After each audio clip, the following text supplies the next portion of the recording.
आज की वीडियो में हमारा विषय है जिन्नात का जाल। जिन्नात के जाल के मतलब ये है कि जिन्नात एक कॉमन वर्ड है इस्लाम में, और ऐसे जितने भी मखलूक हैं जो तंत्र विद्या में चलते हैं या सूक्ष्म जगत में ऐसे मखलूक हैं जो तंत्र विद्या में नहीं भी चलते हैं, उनको सामूहिक रूप से इस्लाम में समझने के लिए जिन्नात कहा जाता है। बाकी उसमें हिंदू जिन्नात, मुस्लिम जिन्नात अब से समझने के लिए आप कह सकते हैं, और उनके अलग अलग नाम हैं, जैसे कि नारसिंह है, देव है, ब्रह्म राक्षस है, दानव है, डाइन है, चुड़ैल है, योगिनी है, डाकिनी है, गौ जोगिन है, जिन्न है, प्रॉपर जिन्नात जिसको कहते हैं, किसी के सींग होती है, दुम होती है, आमिल, उसमें फिर आमिल जिन्नात है, मोमिन जिन्नात हैं, और इस तरीके की बहुत सारी मखलूक है। हिंदू मखलूक में भैरव हैं और भैरवियाँ होती हैं, यक्षिणी हैं, अप्सरा हैं जिसको इस्लाम में परी बोलते हैं आप, और सुबियान हैं। इसके अलावा और बहुत सारी मखलूक हैं, एक एक करके नाम तो मैं गिनाऊंगा तो पूरी वीडियो इसी में निकल जाएगी। तो मेरा कहने का मतलब ये है कि इस टॉपिक में मैं कवर कर रहा हूँ हर चीज़ को जो सूक्ष्म जगत में आती है, यानी जो एक तो जादू में चलती है, यानी जिसको भेज के जादू किया जाता है, और दूसरा ये है कि एक अल्लाही निज़ाम में ये लोग कैसे रहते हैं जो जादू में नहीं चलते हैं। तो पहले उसी की बात करते हैं कि अल्लाही निज़ाम में ये लोग कैसे चलते हैं।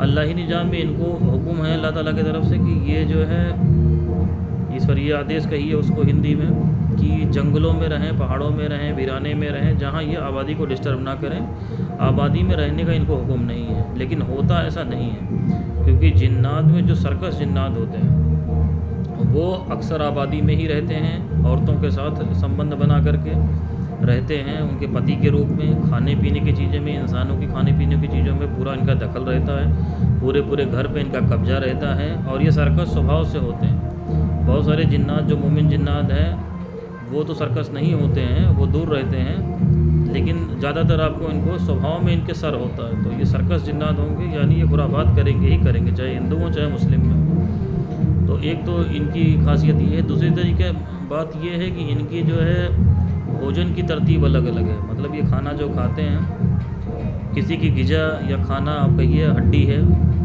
खाली हड्डी होती है जो फेंक दी जाती है। खाना खाने के बाद हम लोग हड्डी फेंक देते हैं, तो उसमें हड्डी से इनको भोजन मिलता है। कोयला है, गोबर है, और उसके अलावा जो घर में जैसे किस तरीके का जिन्नात है उसके ऊपर उसकी खाना या गिजा निर्भर करेगी। जैसे आप घर में खाना खा रहे हैं तो थाली में जो खाना आप छोड़ देते हैं वो भी चला जाएगा इन्हीं के पास। किस तरीके की मखलूक है उस पर डिपेंड करेगा कि वो देवी देवता टाइप की है, कि यक्षिणी है, कि अप्सरा है, या शराब है, मांस है। जैसे अघोरी टाइप के जो हैं वो शराब पियेंगे, मांस खाएंगे, और बहुत गंदी चीज़ें हैं तो और गंदे तरीके का मांस खा सकती हैं, और औरतों के पीछे लगेंगे। तो जितने गलत काम ये करेंगे, जिस तरीके का इनका स्वभाव होगा। हिंदू जिन्नात है, मुस्लिम जिन्नात है। अगर कोई मोमिन जिन्नात आ गया तो वो नहाने धोने लगेगा, बहुत ज़्यादा रियाजत करने लगेगा, नमाज़ें ही पढ़ने लगेगा, या हिंदू धर्म का होगा तो पूजा ही करने लगेगा, जैसे ब्रह्म राक्षस किसी के ऊपर आ जाए। तो ये सब इनकी अलामतें हैं कि जिस तरीके का होगा। अब इनको कुदरती व्यवस्था ये है कि इनको आबादी से दूर रहने का हुक्म है, लेकिन जो है इनको एक तो तांत्रिकों के द्वारा कैद किया जाता है। कोई भी तांत्रिक हो, चाहे वो हिंदू धर्म का हो या मुस्लिम धर्म का हो, अगर वो सिफली अमाल कर रहा है तो इनको कैद करता है। कैद करने के बाद ये उसके ताबे हो जाते हैं, और उसके बाद वो भेजता है। हुक्म मानने के लिए ये मजबूर होते हैं। तो जादू की काट करते समय कोई भी अगर अल्लाही तरीके से काम करेगा, यानी नूरी अमल से काम करेगा, या अल्लाह के किसी वली से उसको फैज़ होगा, तो वो पहले यही देखता है कि जो जिन्नात आए हुए हैं कहीं वो कैद में तो नहीं है। जैसे हम लोग काम करते हैं तो पहले जितने कैद में हैं हम उनको बेगुनाह मानते हुए छुड़ा देते हैं।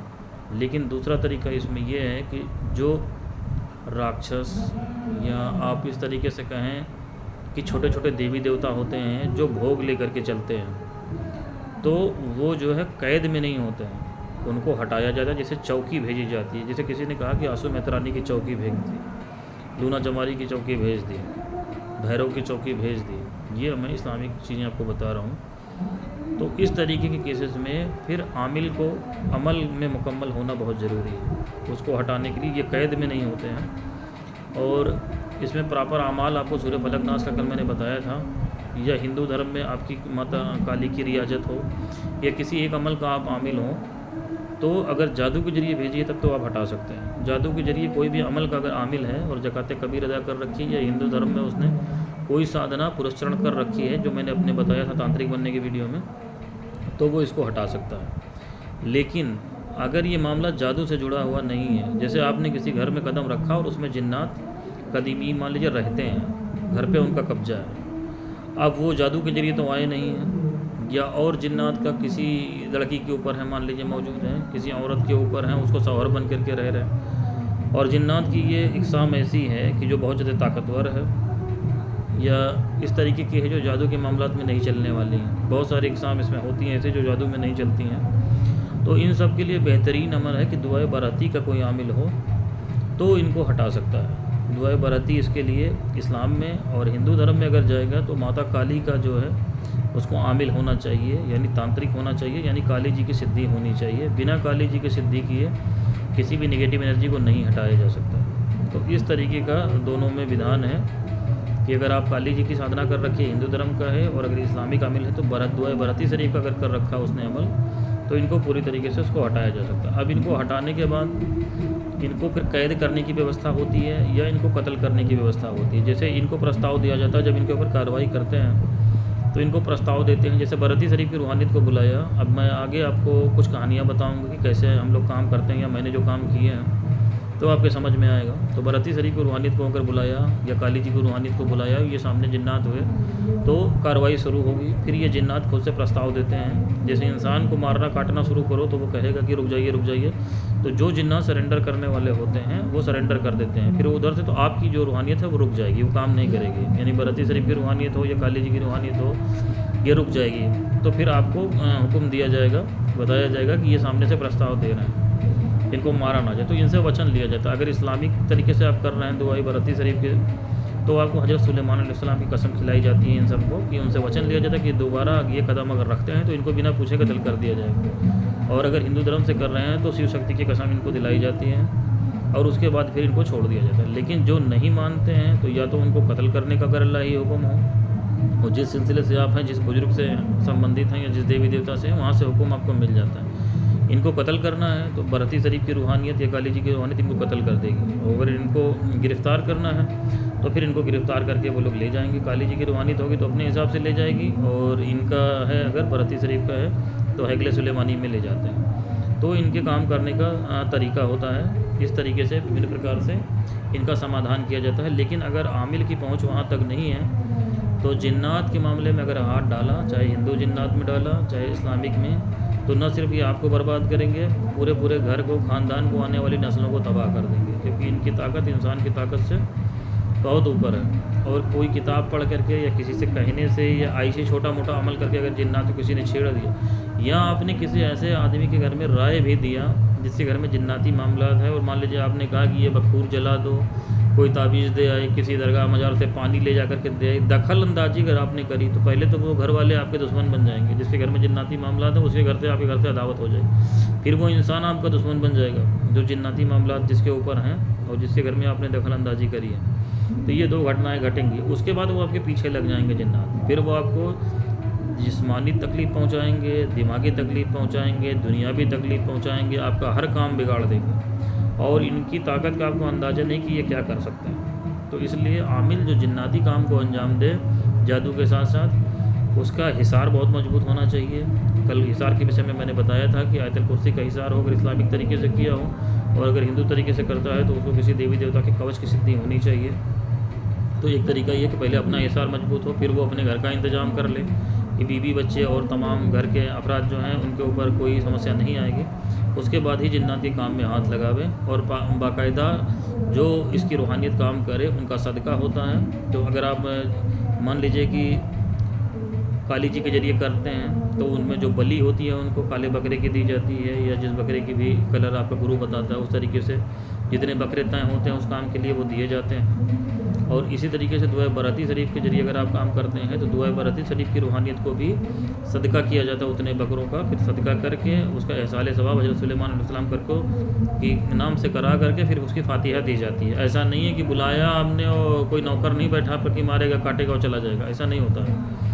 कोई भी रूहानियत आपके लिए काम करेगी तो चाहे हिंदू विधि में जाइए चाहे मुस्लिम विधि में, सबका तरीक़ेकार एक है। अगर आप उधर जाएंगे तो जानवर आपको देना पड़ेगा, जानवर का सदका।